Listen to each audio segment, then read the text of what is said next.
첫 번째 가볼까요? 예, 성시경 매니저의 배신입니다. 오늘 오전부터 가수 성시경 씨 얘기가 정말 여기저기 많이 나오더라고요. 네, 맞습니다. 이 가수 성시경 씨가 10년 넘게 함께 일해온 매니저에게 금전적인 피해를 입었다는 소식이 전해지면서 화제가 되고 있습니다. 성시경 씨의 소속사 측이 성시경 씨의 전 매니저가 재직 중 업무 수행 과정에서 회사의 신뢰를 저버리는 행위를 한 걸로 확인이 됐다고 밝히면서인데요. 이 매니저 성시경 씨가 전에 몸담았던 소속사 때부터 함께 했고요. 지금의 1인 소속사로 이직을 한 뒤에 각종 실무를 담당해왔다고 합니다. 성시경 씨의 유튜브 채널에서도 종종 얼굴을 비쳤고 또 성시경 씨가 이 매니저의 결혼식에서 축가도 직접 불렀기 때문에 이미 팬들 사이에서는 익숙했고 또 성시경 씨와도 그만큼 각별한 사이였다고 해요. 그런데 현재는 퇴사한 상태고요. 이 사람이군요. 예, 맞습니다. 바로 조금 전에 등장했던 그 모자이크 처리가 된 사람인데요.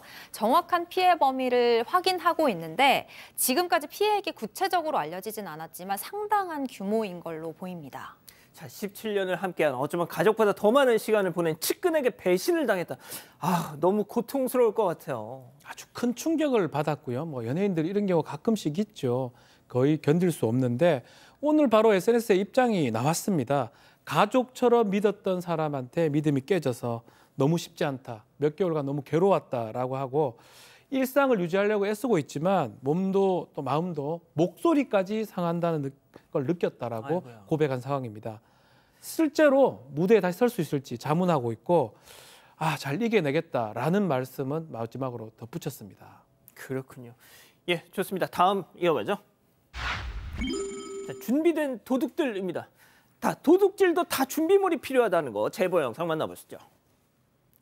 자, 한 남성이 사다리를 저렇게 딱 타고서 영차 담벼락 넘어옵니다. 자, 그리고선요 길다란 장대를 이용해서 뭔가 막 흔들흔들 쉐이키.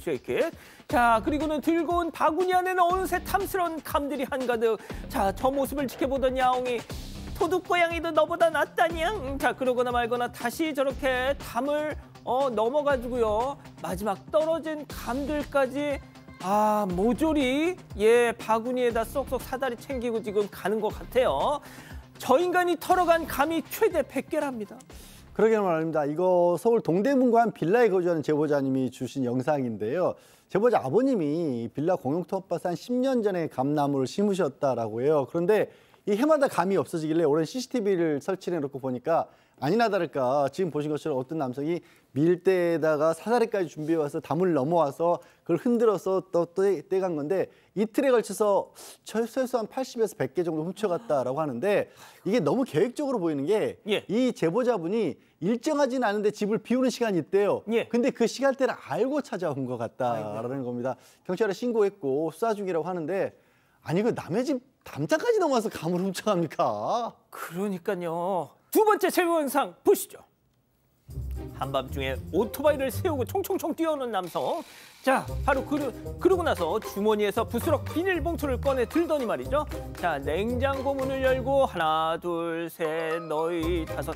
자, 음료수를 차곡차곡 담고서는 자, 봉투 들고 다시 총총총총 뛰어가더니 오토바이를 곧 타고요. 이제 사라질 겁니다. 아니 이거 무슨 상황인지 설명 좀요. 네, 제보자께서는 서울 강남에서 와인 가게를 운영하십니다. 그런데 가게 앞에 저런 냉장고에 환경미화원님들 배달하시는 분들 혹시 좀 목마르시거나 좀 시장하시면 드시라고 음료수하고 간식을 좀 두신대요. 그런데 어느 날부터 냉장고가 너무 텅텅 비더라는 겁니다. 그래서 라이더분들이 너무 이제 좀 피곤하시고 시장하신가 보다라고 생각을 했는데 조금 이상해서 영상을 봤더니 지금 저 사람이 일주일에 한두 번씩 저렇게 밤 늦게 와가지고 싹 쓸어가는 거예요. 그런데 사실은 음료수 하나 가져가면서 물 여러 개 두시는 분도 있고 심지어 이렇게 현금을 두시는 분도 있고 좋은 분들이 더 많은데 저 한 사람 때문에 그런 좋은 분들이 피해보는 게 싫으시다며 제보하셨습니다. 그렇군요. 자, 다음 이어갑니다. 자, 강아지 디스커스팅입니다. 자, 오늘 순서 조금만 또 바꿔보겠습니다. 집단지성의 판단을 받아보고 싶으시다면서 제보해 주신 사연 함께 들어보시죠. 안녕하세요. 저는 서울에 거주하는 30대 여성입니다. 얼마 전 강아지 산책 후 아파트 엘리베이터에서 새로 이사 온 이웃과 마주쳤는데요. 당시 저는 강아지를 안고 있었고 겁 많은 저희 강아지는 조금도 짖지 않고 제품에서 얌전히 머물고 있었습니다. 그런데 문이 열리고 엘리베이터에 타자마자 아이들이 소리를 지르는 거예요. 오, 강아지잖아. 아우, 완전 디스커스팅. 아우, 구역질나. 엄마, 난 내릴래. 아우, 지훈아, 빨리 그냥 타. 아, 싫다고. 나 강아지 알레르기 있잖아. 아우, 디스커스팅. 오 마이 갓. 야야, 엘리베이터 흔들려. 아유, 아유, 야, 더러워. 아니 아이가 코와 입을 막고 디스커스팅을 외치면서 엘리베이터 안을 왔다 갔다 뛰어다니더라고요. 처음엔 아이들이 철이 없다고만 생각했는데 그 옆에서 깔깔대면서 웃기만 하는 아이 엄마를 보니까 더 황당했습니다. 저는 결국 아무 말도 하지 못한 채 엘리베이터에서 내렸는데요. 시간이 지날수록 너무 기분이 나빠서 한 소리 해야 하는 건가 싶습니다. 앞으로도 종종 마주칠 이웃인데 혹시 다음에 마주치게 된다면 전 어떻게 대처하면 좋을까요? 자, 기다리고 기다리셨던 부처 핸즈업 타임 5천여 분의 우리 가족 여러분들 채팅창에 OX로 함께 참여해 보시죠. 자아 대결입니다. 먼저 그냥 넘어가자는 자아예요. 야, 김하은 꼬맹이들이잖아. 아직 초딩도 아닌 것 같은데 애들이 그럴 수도 있지. 뭐 물론 그 엄마는 좀 이상한데 그렇다고 걔 때문에 싸웠다고 하면 너도 좋은 얘기 못 들으니까 그냥 무시하자 동그라미. 좋습니다. 자, 다음 한마디 하자는 자, 뭐? 디스커스팅? 그 녀석들 꼴에 또 영어 유치원은 다녔나 보지? 야, 바로 셧업 하고 소리를 쳤어야지. 그리고 그 엄마란 여자 다음에 지나다 또 만나면 꼭 사과받아라 너. 똥꾸 때문이 아니라 널 위해서 사과받아 X. 자, 교수님. 네. 일단 저는 아마 여기서 제가 제일 애견일 거예요. 강아지를 좋아하고 예뻐합니다. 그래서 나의 강아지, 내 자식 같은 아이를 안고 있는데 이런 반응이면 속상하실 거 너무 알아요. 그런데 사실 또 아무래도 강아지를 키우는 입장이 좀 약자가 될 수밖에 없어요. 왜냐하면은 아이들이 강아지를 싫어하거나 무서워할 수도 있고 싫다고 피해갈 수도 있거든요. 그러면 엄마로서는 아무래도 내 아이 중심으로 볼 수밖에 없어요. 그나마 뭐 이 정도로 한 사람이 다행스럽을 수도 있어요. 왜냐하면 진짜 그 강아지 키우지 말라고 막 화내시는 분들도 있거든요. 그래서 이 정도는 서로 감수하고 가야 될 일 같습니다. 자, 박 변호사님. 뭐 실제로 알레르기가 있을 수도 있고요.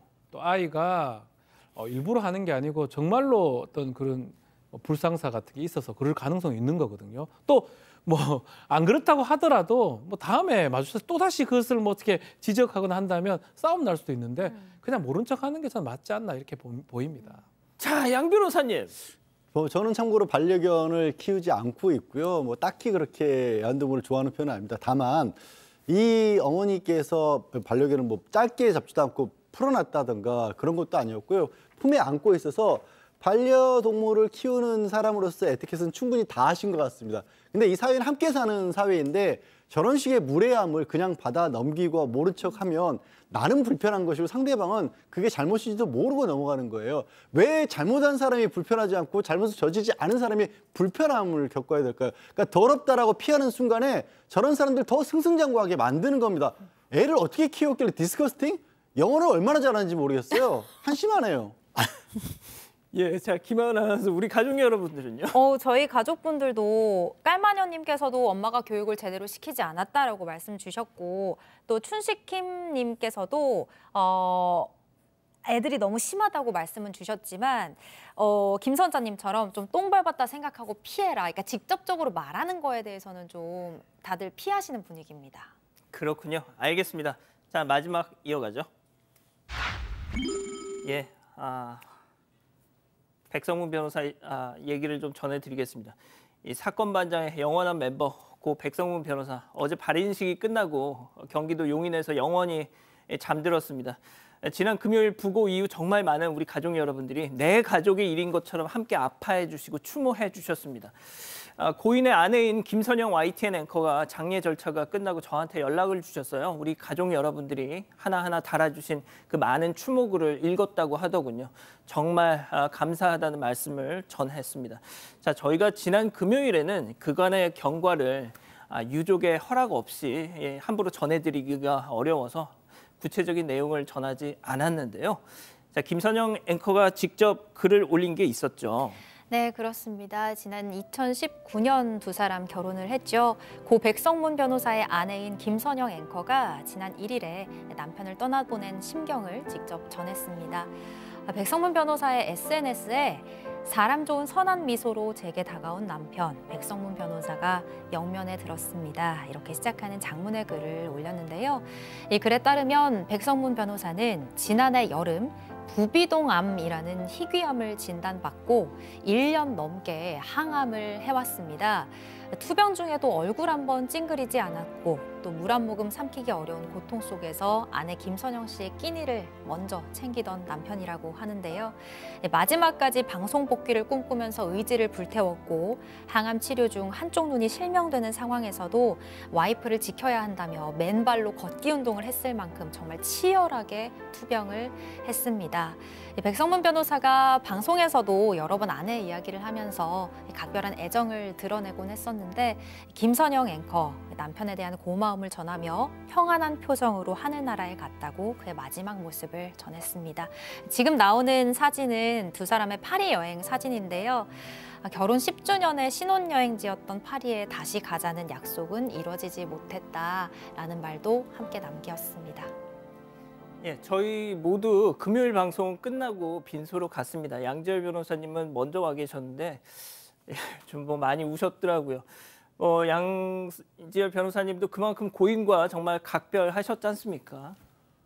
이거 방송에서 얘기를 하라는 말을 알고 있었는데 막상 얘기하니까 많이 힘드네요. 사실 2011년 방송을 처음 시작했을 때부터 같이 했었고요. 사건 반장이 아니라 다른 프로그램에서도 많이 이제 파트너로 1대1로 방송을 했던 그런 경험도 굉장히 많았습니다. 마지막 그만두기 전까지도 다른 방송국에서 두 사람이 같이 하는 방송이 있었고요.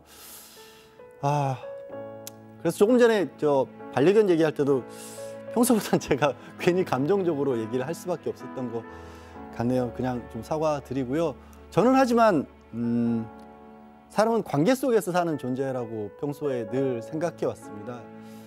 그래서 다른 사람들이 기억하고 다른 사람들이 함께 하는 한 저는 누구도 세상을 떠난 게 아니라고 믿는 사람이거든요. 저는 성문이가 어디 갔다고 생각하지 않습니다.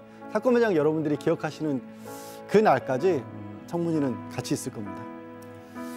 예, 지난 6월 3일 이 대통령 선거 날에 아시다시피 사건 반장이 결방했었죠. 저는 그날 고인의 집을 갔습니다. 왠지 마지막 날이 될 것 마지막 만남이 될 것 같아서 그날 갔었죠. 화면 좀 덮어주세요. 예, 덮어주세요. 자, 고인의 얼굴이 이미 반쪽이었고요. 이 항암 때문에 머리카락이 다 빠져서 모자를 쓰고 있었습니다.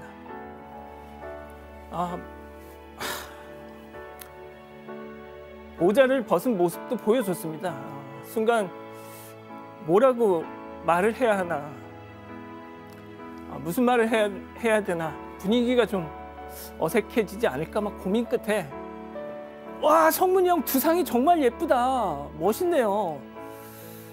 솔직히 그 말을 하고 제가 좀 내내 후회했죠. 하지만 고인은 워낙 착한 사람이라서 다 용서해 줄 거라 믿습니다.